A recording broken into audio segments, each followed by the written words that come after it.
Bien, vamos a continuar con la última de las sesiones dedicadas a este breve repaso del significado de las recepciones múltiples del capital y los distintos modos en que se ha configurado una apropiación productiva del texto de Marx. Eh, Formalmente, mm, habría la necesidad de trabajar con mayor detalle el problema de la renta de la tierra, pero por cuestiones temporales me quedó imposible, lo había dicho desde la primera sesión, de tal manera que me voy a concentrar más bien en las distintas aproximaciones, no son todas, que salen de los marcos bajo los que hemos lanzado la hipótesis de recepción. Para ello, trataré de establecer, como pueden ver, a partir de este momento, bueno, estamos en el 22 de octubre, que será la última de las sesiones. Son otros senderos por los que ha discurrido la apropiación crítica del texto de Marx. Hacemos un resumen breve de lo que en las cuatro sesiones anteriores que antecedieron a esta desplegamos. Primero, la idea de que el capital es un todo, eh, ya sea como conjunto de los tres tomos, en el caso de Jorge Juanes o Bolívar, el primer Bolívar Echeverría, aunque después pueden ir destacando elementos particulares de la totalidad de esa obra. Piensan sobre todo el Capital como una crítica de la economía política. Bard Echeverría al final lo va a pensar también como una crítica de la modernidad en su conjunto, a diferencia de Armando Bartra, que va a decir no es una crítica de la modernidad, pero es el principio de toda crítica. Luego vamos a tener a quienes piensan más que el Capital, el proyecto o las cuatro redacciones del Capital, que es Dussel esencialmente, no deja de existir en el Capital, pero piensa en las distintas recepciones, en las distintas redacciones, siguiendo la estela de un comentador soviético, Vitaly Vygotsky, que hizo este libro de ¿Por qué no envejece el Capital de Marx?, entre otros. Y luego están las lecturas, bueno, pues que comentan la totalidad sin problematizar cuestiones específicas respecto al continente, como puede ser el trabajo de Alberto Parisi, el argentino que pasó algún tiempo en la Ciudad de México exiliado, muy seguidor de Luz. Y hay otras y otras, por supuesto, ¿no? Luego ha tenido un uso histórico, desarrollamos esto en la segunda sesión, particularmente un uso amorfo de la idea de acumulación o acumulación originaria o acumulación de capital. Ha tenido, por supuesto, un despliegue metodológico desde los años 60, el metodologicismo como el gran momento de conclusión. Si el marxismo servía para algo, era por su metodología, decían estos autores, autoras. Y el tema de la abstracción, no la abstracción real, como la trabajará Son Rettel después, como una relación social abstracta, sino más bien la abstracción mental del proceso de producción de conocimientos. Mucho aquí en diálogo con la obra de Althusser y el marxismo italiano también.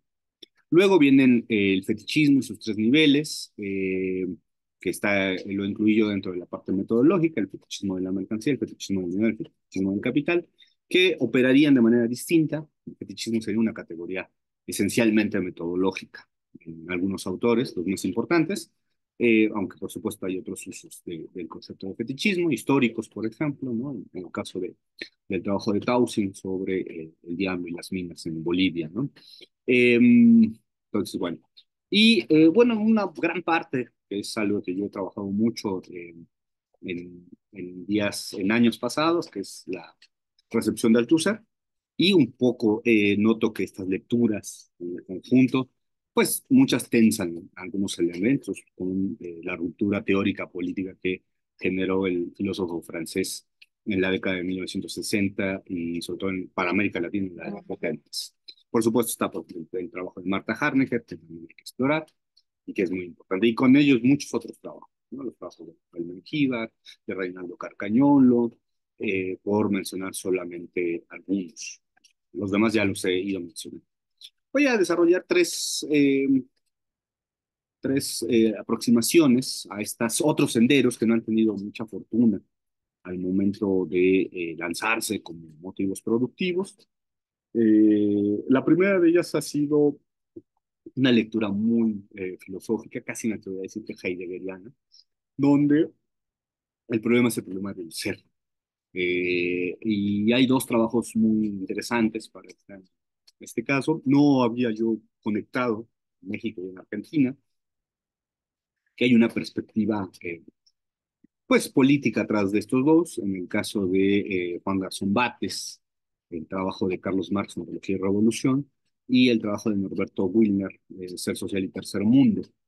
Garzón Bates y Wilner tienen algo en común, que responden a tradiciones políticas por fuera del marxismo y del comunismo. Garzón Bates particularmente terminará siendo un funcionario, un servidor público, o sea, el equivalente, en un gobierno, digamos, que nada tendría que ver, el gobierno de un intelectual llamado Enrique González Pedrero, eh, y él va a morir de muy joven en estas condiciones extrañas que no viene al caso comentar, pero que logró realizar este trabajo, aunque hay algunos fragmentos, algunos trabajos perdidos que habría que recuperar.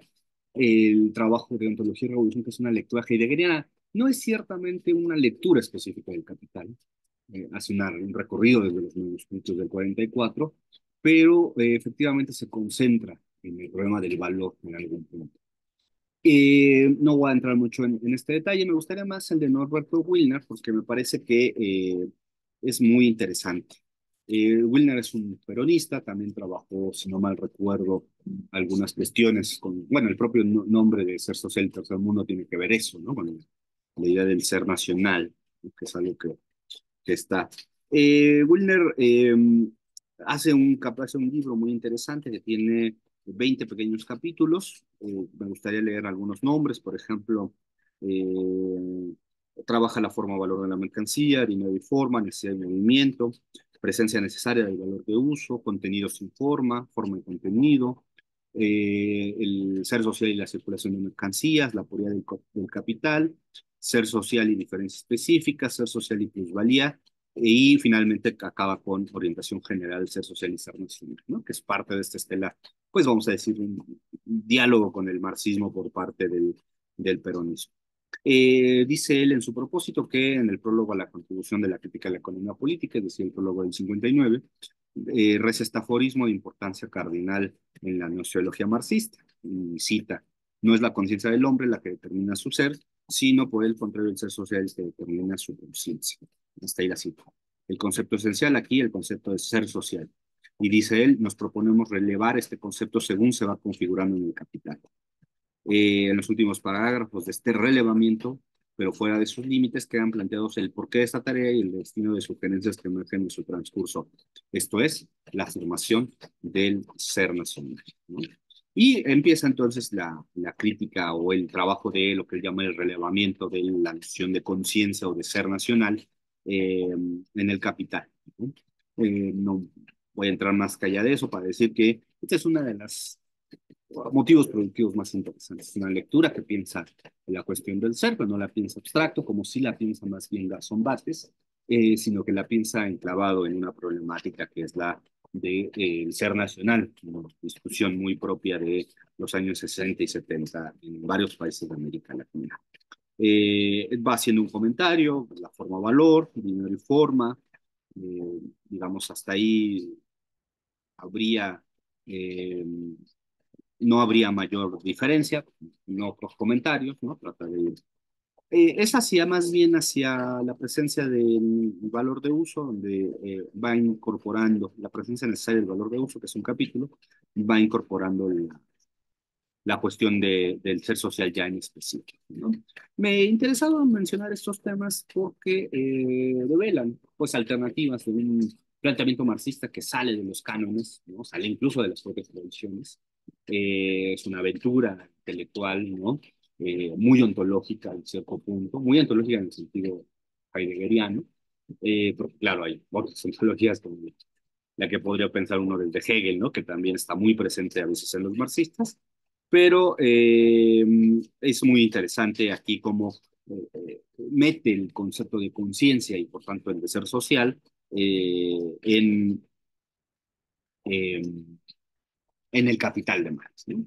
Quisiera leer solamente algunas cosas. Dice, Nosotros nos atendemos a Marx para entrar en algunas de las polémicas. Más aún, creemos que ambas polémicas solo pueden resolverse a condición de asumir una perspectiva desde la que quede en evidencia la vena idealista de Marx. Por añadidura, creemos que esta perspectiva, entre otras tantas, pone en juego la posibilidad de una filosofía de lo nacional que vaya más allá de reivindicar las figuras de tradición y figuras doctrinarias para entrar en el terreno de la lógica de la libertad cultural.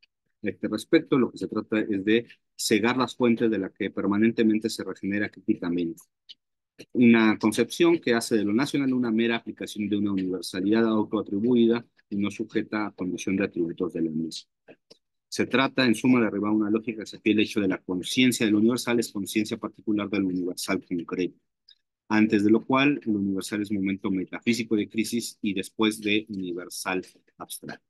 Desde dicha perspectiva, arrastramos en el Capitán a fin de recoger aquellas implicancias lógicas que sirvan tanto para orientar el cuestionamiento de ciertos resultados filosóficos e históricos de Marx mismo, como para tantear la posibilidad de construir un no idealismo cabal que no hallamos en Marx y de lo cual suponemos depende la posibilidad de una lógica de lo nacional. Lo esencial de esta orientación diría lo siguiente, que si la conciencia no es mentada radicalmente como conciencia política, es inevitable un retorno a una concepción idealista de la conciencia. Esto es, una conciencia de contenidos preexistentes, a título de lo infinito, contrapuesto a lo finito, que no es sino un modo de del automovimiento y subordinada en consecuencia al ser de la conciencia, ¿no? Bueno, poco decir, en estos otros senderos encontramos cruces interesantes entre coyunturas políticas y entre lecturas filosóficas de otro carácter, ¿no? Habrá que hacer una lectura específica del Capital sobre Garzón Bates, no tengo tiempo ahora para eso, pero resulta también dentro de esta estela. Una segunda estela muy relevante en nuestro continente, aunque muy minoritaria, pues es la lectura jurídica. Eh, digamos, hay un conocimiento del marxismo latinoamericano, de obras como la de Pasha Kunis, que ahora en 2024 cumple su centenario, o de obras como la de Stuka, ¿no? Que, bueno, planteaban ya una primera aproximación a la cuestión jurídica, a la cuestión del Estado, derivada de la jurídica, desde algunas de las categorías, machismo, mercancía.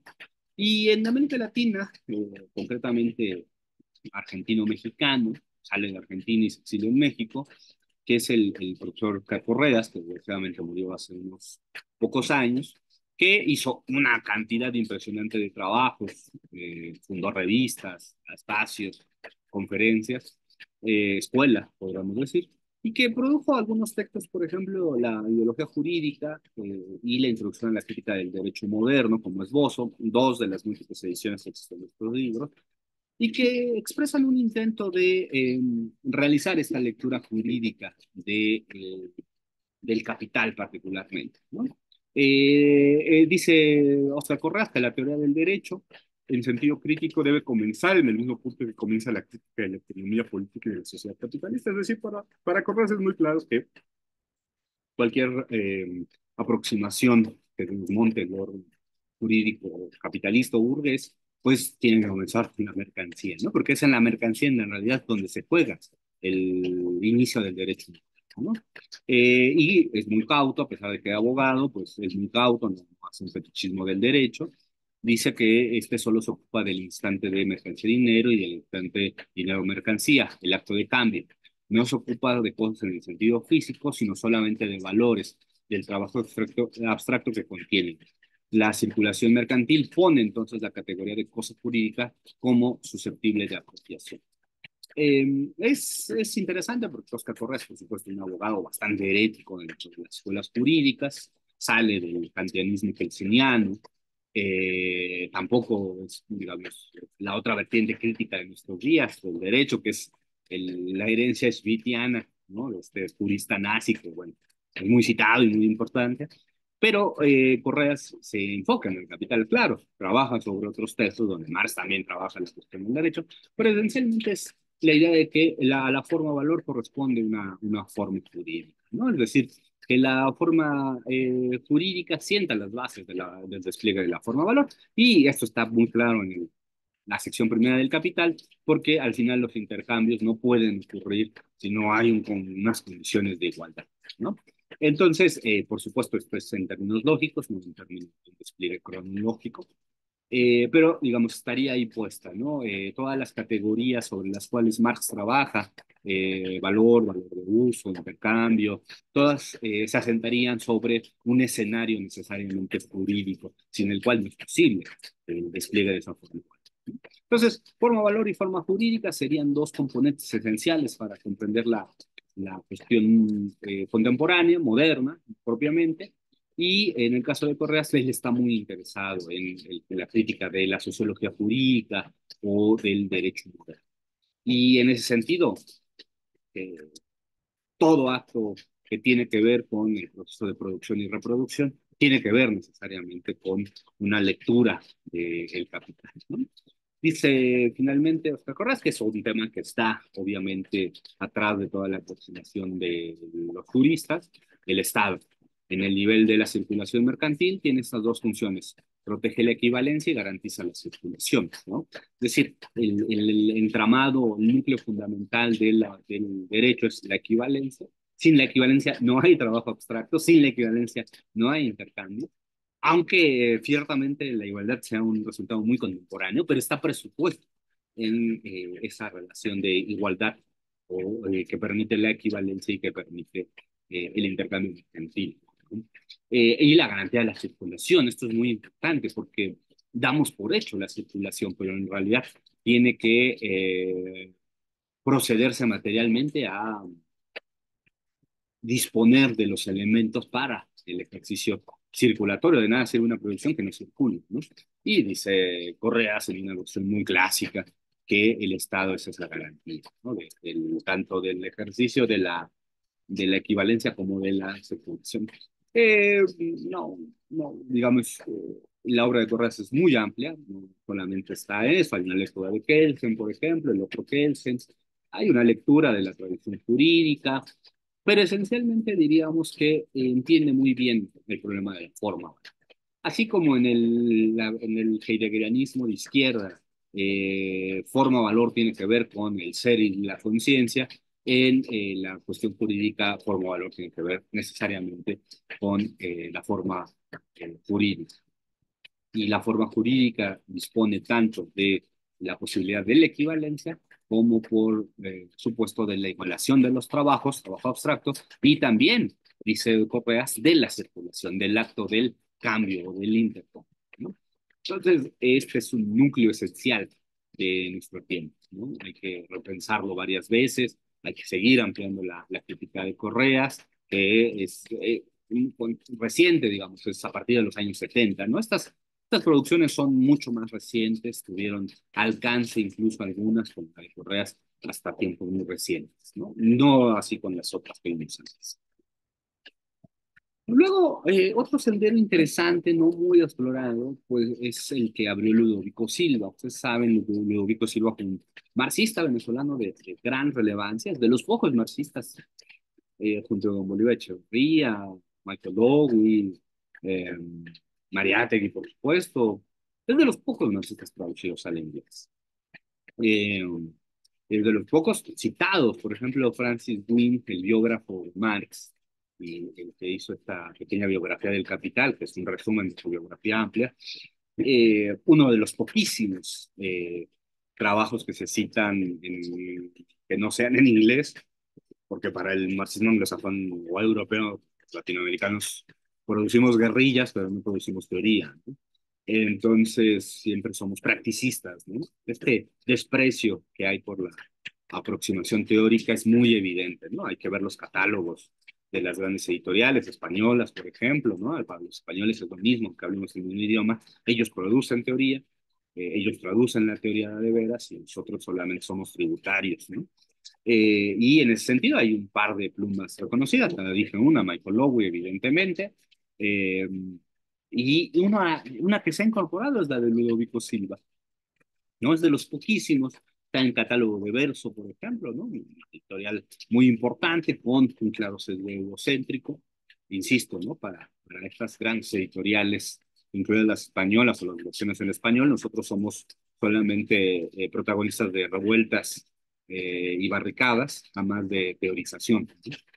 Bueno, pero Ludovico Silva sí entra dentro del canon y curiosamente no entra por uno de los trabajos más importantes, entra por el estilo literario de Marx, es un trabajo importante. Por cierto, lo literario no lo puse aquí, pero lo literario es también un refugio para la lectura del Capital, el trabajo de José Sasbón sobre El oro y el topo y Shakespeare es muy importante en esta relectura literaria de El Capital. Como lo es también, en otro sentido, la plusvalía ideológica. Recordarán ustedes que en los años 70, sobre todo, hubo una gran polémica sobre el concepto de ideología, se fue incorporando de a poco la noción gramsciana, se discutía sobre la ideología alemana y el concepto de ideología. Prácticamente era una obligación escribir sobre ideología, ¿no? En los años 60. Por supuesto, la noción althuseriana de ideología en el medio camino entre Freud, Lacan, Marx, también causaba grandes discusiones. Y un anti-althuseriano consumado, que como es el venezolano Ludovico Silva, filósofo de profesión, también poeta, produjo un texto muy interesante, un poco revisado en realidad, que es el de la plusvalía ideológica. Ya desde el título pues, está muy claro, ¿no? La tributación que hace de la obra de Marx. Ludovico Silva en realidad no se concentra solo en el capital, y diríamos que hace una lectura muy libre del capital, rastrea desde los manuscritos del 44, porque para él el problema de la enajenación es el problema esencial de la ideología, hasta el capital, ¿no? Es decir, no habría ruptura epistemológica, no habría una variación de la problemática o del campo de problematización de la obra de Marx, sería esencialmente el mismo, ¿no? Ludovico Silva, como buen antialthuseriano, considera, bueno, que no se puede pensar que el nombre Marx tiene fisura. Les da miedo, ¿no? Decir que Marx, el individuo Marx cambió de perspectiva, ¿no? Pero bueno, está haciendo un trabajo muy importante. La función apropiativa o enajenante, en este caso no de las condiciones materiales, sino de el conjunto de las ideas, ¿no? Recordamos, Ludovico Silva tiene un par de trabajos que acompañan a este. Uno es el antimanual para marxistas marxólogos, donde claramente critica a Althusser y a Marta Harnecker, y la teoría de la ideología, ¿no? Publicado en México en la editorial Nuestro Tiempo. Y aquí la plusvalía ideológica lo que hace es tratar, a partir de una discusión de los manuscritos del Capital y de corrientes contemporáneas como la Escuela de Frankfurt. Ludovico Silva sería uno de los primeros grandes lectores de la Escuela de Frankfurt. Captar la dimensión apropiativa de la fuerza espiritual, cómo las condiciones espirituales, dice él, se convierten en mercancía, ¿no? Y a partir de eso todo el despliegue de la industria cultural también, ¿no? Hay una gran discusión con Althusser, por supuesto, hay también una discusión con Adorno, hay una discusión con Max Horkheim, ¿no? Es decir, estaría metido al final, ya en el capítulo de la ideológica, metería la cuestión de la industria cultural, de la masificación, ¿no? De cómo volver mercancía, estas fuerzas espirituales, como les llamo en algún momento, del trabajo, ¿no? Enajenadas, apropiadas ideológicamente. Entonces, yo creo que hay que volver a releer a Ludovico Silva, es un autor muy importante, y particularmente su lectura del Capital. Él, la teoría de la enajenación de Marx, ya hace un intento de lectura del Capital y de los dice desde la teoría de la enajenación, ¿no? Es una vuelta de tuerca, ¿no? Que no habíamos dicho aquí, pero que vale la pena volver a explorar, ¿no? Porque, primero, como decía, porque no ha entrado en canon, y después porque mantiene una serie de eh, discusiones que lo vuelven muy actual, ¿no? Sobre todo en tiempos recientes, con la proliferación académica, ¿no? Que hacemos de las historias del marxismo. Bueno, Ludovico Silva. Hay pocos trabajos sobre Ludovico Silva. Eh, Rafael Herrera, un venezolano, hizo una gran crítica. Le aplicó la misma crítica que él aplicaba a otros, a Ludovico, ¿no? En la intelectualidad impotente, que le llama el duro, ¿no?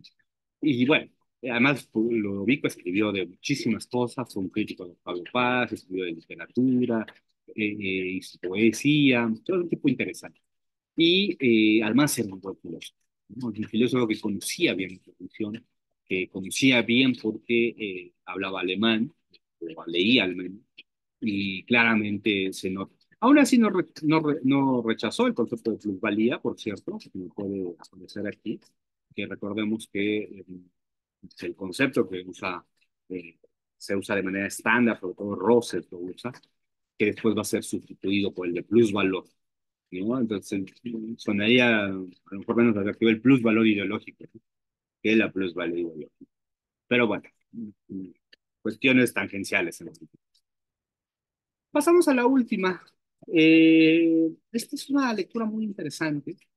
Quiero finalizar este ciclo porque responde a varias problemáticas. Primero, el trabajo de Wim Dirksens, holandés, me parece, Países Bajos ahora, de origen, pero cuya primera edición y de hecho cuya condición de posibilidad fue Honduras. Es decir, eh, esta edición fue publicado primero en Educa, en la editorial Educa de Centroamericana. Tiene varias ediciones, ¿no? Es un trabajo muy importante. Eh, es un demógrafo. Se nos ha olvidado la importancia de la demografía para el estudio del capital. O sea, así de sencillo. No hay capital sin demografía. Y los demógrafos que no son muy marxistas y los marxistas no son muy demógrafos, ¿no? A pesar de que hay una constante relectura crítica del malthusianismo y del neomalthusianismo, eh, pero bueno, desde el Programa Centroamericano de Economía y Planificación del Desarrollo de la entonces Universidad Nacional Autónoma de Honduras en Tegucigalpa, Dick Dirksensen, que además murió hace poco, hace una lectura muy sugerente del problema poblacional, solamente para decirlo, ¿no? Bueno, el problema poblacional supone la reproducción de la fuerza de trabajo, ¿no? Y empieza él con la reproducción a nivel familiar y la emancipación de la mujer. O sea, la idea de que solamente en tiempo reciente se descubrió el problema de la reproducción en la unidad familiar, en los trabajos de cuidados, no, ya tienen antecedentes, digamos, ¿no? Eh, la primera sección se llama Las formas de reproducción de la fuerza de trabajo. Hace un recuento del concepto de trabajo socialmente necesario y su forma o valor. Así, aquí hay otra, así como en los heideggerianos de izquierda o que piensan en el ser nacional o en Oscar Correas, la forma o valor, ¿no? Y él llega a desplegar algunas cuestiones o teóricas importantes. Por ejemplo, habla de la fuerza de trabajo socialmente superflua y la superpoblación, y los elementos que se conjugan en la dinámica civilizatoria para atender lo que en términos capitalistas es una superpoblación, en términos capitalistas, claro, ¿no? De una fuerza de trabajo que ya no valoriza. Todo el problema contemporáneo sobre lo barroco, sobre lo abigarrado, sobre lo plebeyo, tiene que ver con una fuerza de trabajo que no valoriza. Puede ser una fuerza de trabajo que hace circular mercancías, pero que no valoriza, y que dice no es valorable. Y él hace un importante síntesis que está en otros autores con otro nombre, este problema que es la forma no valor, digamos, ¿no? O sea, capacidad de trabajo que no genera valor y cómo convive con la forma valor, ¿no? Entonces habla de la superpoblación no capitalista como fuerza de trabajo irreproducible, ¿no? Y luego habla de la forma valor y esto que él denomina la forma no valor, habla del semiproletariado y de la relación de este conjunto poblacional que no valorizaría la forma no valor. Eh, bueno, por supuesto, temas importantes ya en la segunda sección, que se titula La unidad de reproducción de la fuerza de trabajo.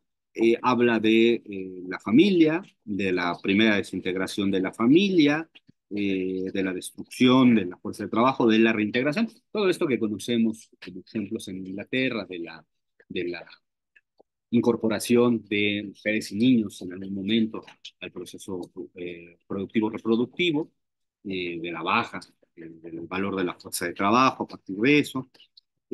Bueno, condiciones de vida. Es un trabajo que la forma no valora en los servicios como refugio de la superpoblación, ¿no?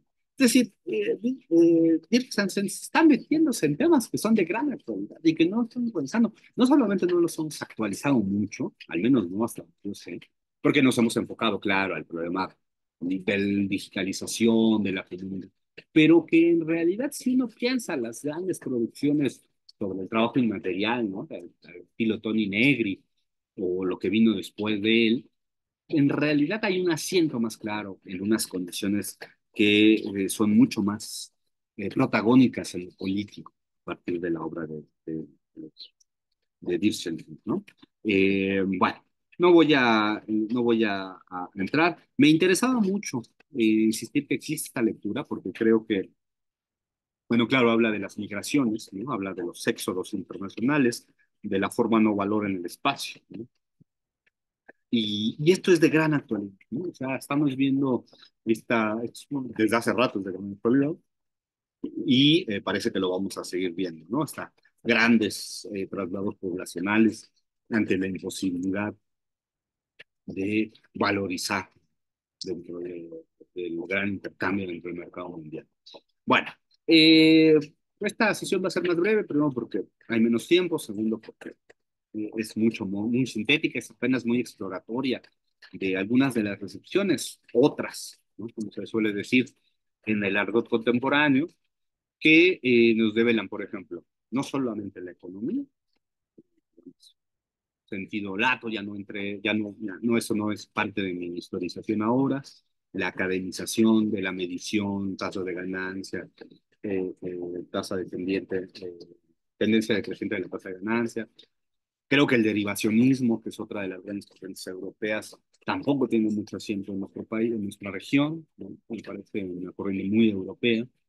Eh, eh, y si no menos encontramos algunos atisbos interesantes. La cuestión del ser social, la ontología, la cuestión del derecho, es decir, no hay equivalente, no hay capitalismo si no hay equivalente y no hay equivalente en la forma jurídica que se garantice. Lo ideológico, que no había aparecido tan claramente, al menos no con esa fuerza. Algo había aparecido en el fetichismo, pero la mayor parte de quienes trabajan en el fetichismo no lo trabajan ideológicamente, lo trabajan metodológicamente. Y el tema población, ¿no? El trabajo de capitalismo y población de Dixon, que tengo la edición mexicana, pero hay otras, eh, es un trabajo muy importante que deberíamos de tomarnos en cuenta por las tendencias contemporáneas, ¿no? Sobre la población, la idea de el regreso incesante del neomalthusianismo, las grandes banderas de la derecha, ¿no? Tienen que ver con eso, pero también porque juega un papel político interesante. Y con esto voy a concluir. Yo creo que el marxismo contemporáneo tiene tres grandes resortes, ¿no? Eh, Al menos el que se produce en América Latina, el que se produce en Estados Unidos y Europa tiene otras preocupaciones. A veces no sabemos cuáles, pero las tiene.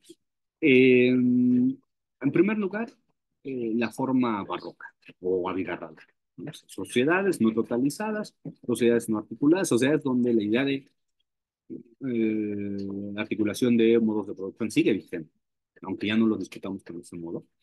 Y en ese capítulo, Ibsen tiene formas valor y formas no valor, dice él, el latifundio y el minifundio, ¿no? O sea, formas de organización y de disposición del trabajo de forma mercantil y formas donde no priva lo mercantil, ¿no? Al menos no lo mercantil capitalista, por lo mercantil simple.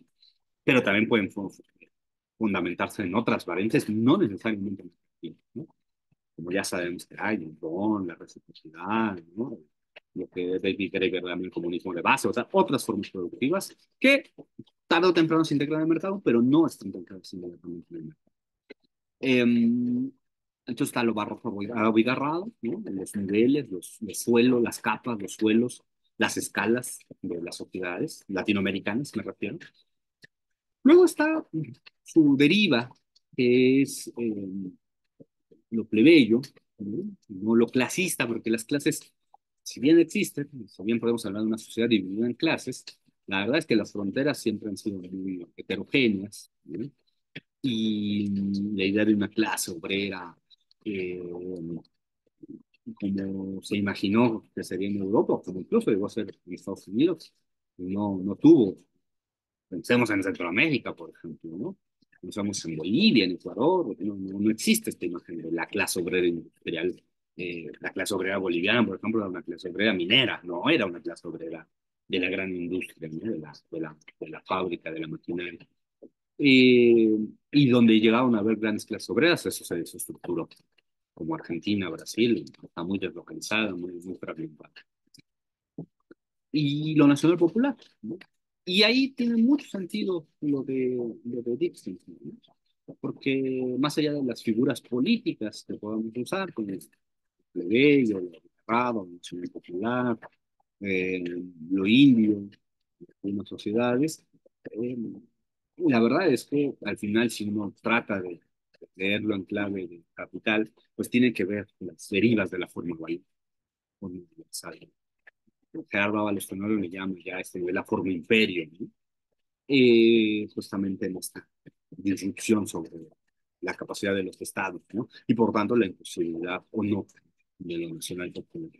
Yo creo que lo nacional popular tiene una segunda vuelta en los tiempos recientes, hace 15 años la tiene, 20 años la tiene, está reactivándose continuamente y tiene como base muchas de estas figuras, ¿no? El campesinio,